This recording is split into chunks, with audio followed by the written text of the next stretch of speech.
Hi, I'm Mooncaster. I'm going to show you the tools you need for your altar.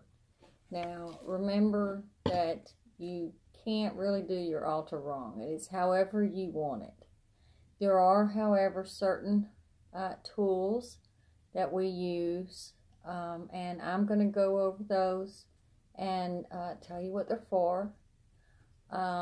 Let's see, let's start with, okay, black and white candles. I always put a black candle and white candle on my altar. The black candle is to repel negativity. It also represents the God. Then I also have a white candle that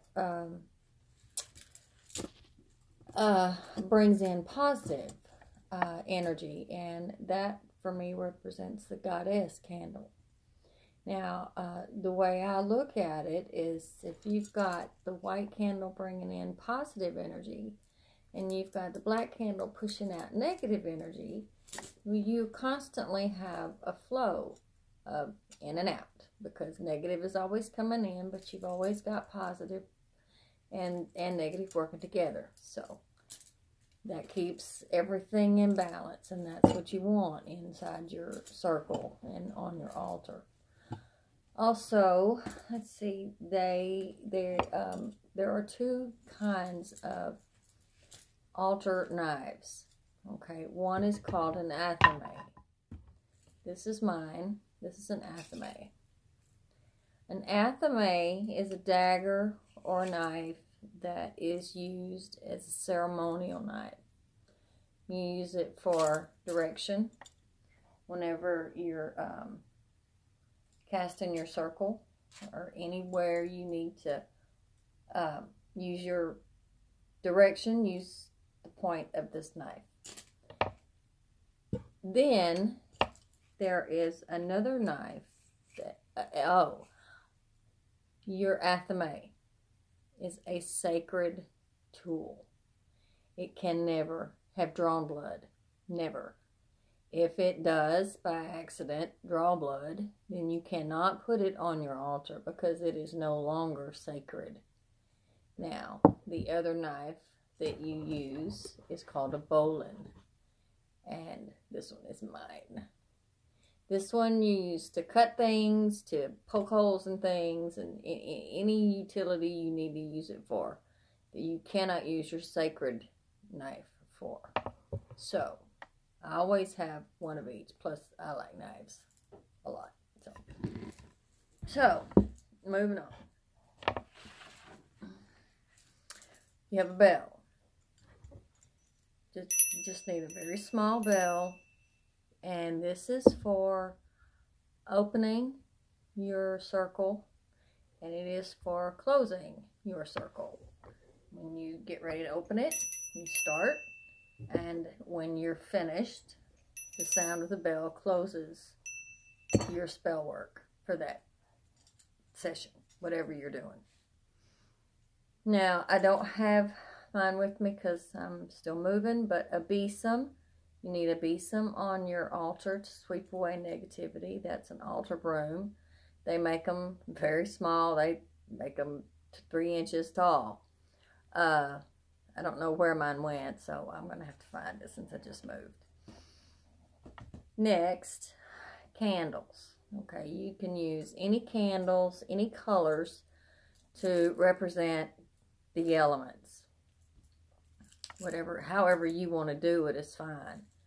You can substitute any color candle in any spell on your altar with white, or you can interchange the colors if you want to. But the black candles are the only ones you can't substitute. If a spell calls for a black candle, then you have to have a black candle. And not a candle that's been dipped in black wax. You need a solid black candle. You can always scratch the outside of the candle and see if underneath that black there's white. And if there is, it's not the kind you need on your altar. You need solid black. Let's see. The cauldron. Every witch has their cauldron. This one is mine. This one is 300 years old. It was dug up in the Philippines, in a village somewhere. It's got all kinds of markings and things on the sides. It's very fragile, but it is my favorite, and it goes with me everywhere I go. So you use your cauldron to burn herbs, incense,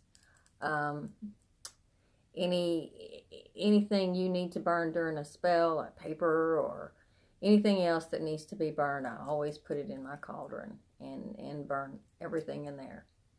And then every now and then I will take the ashes and sift out all the junk, and I keep the ashes, the refined sifted ashes, because if you put them back into your cauldron, as the spell work combines, it gets more powerful.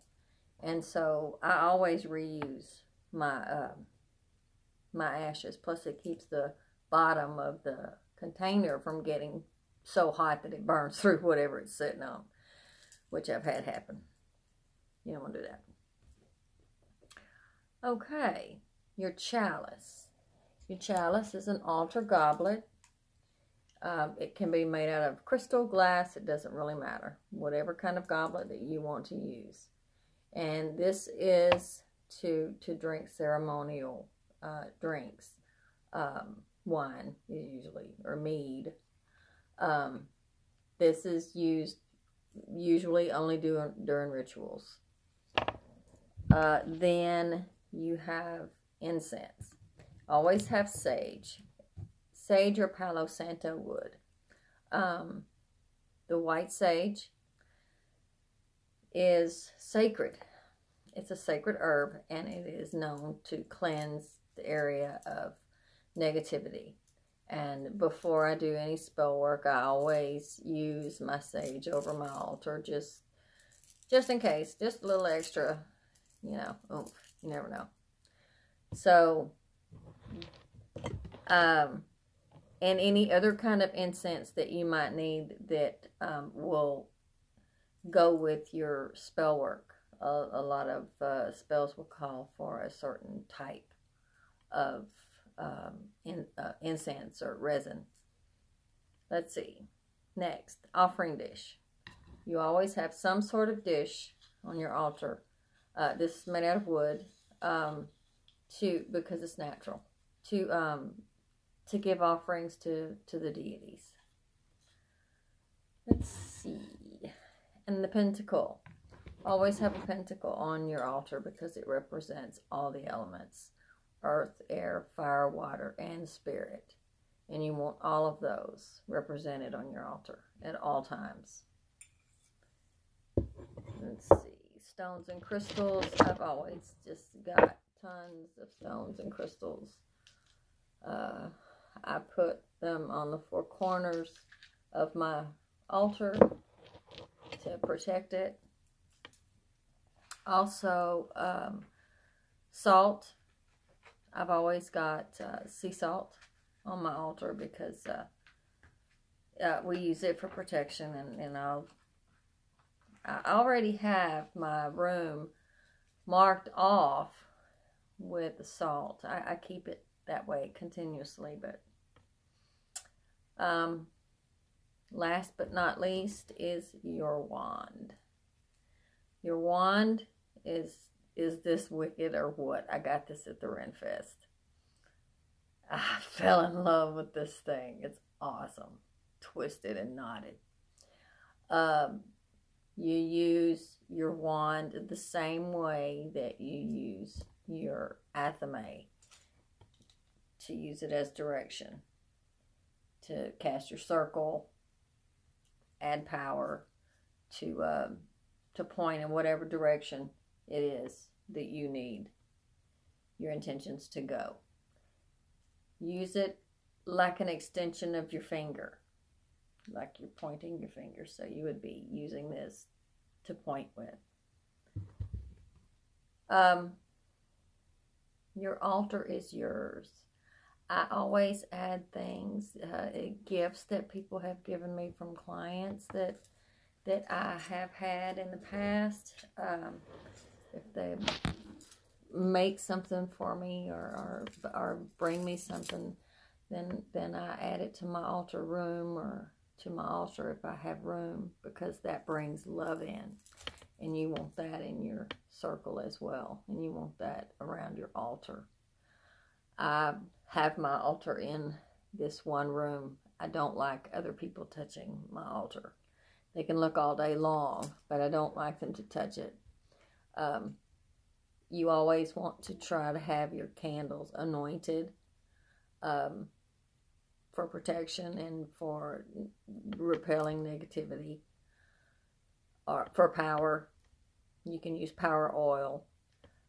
Any color, like I said, any color candles for whatever spell work you're doing.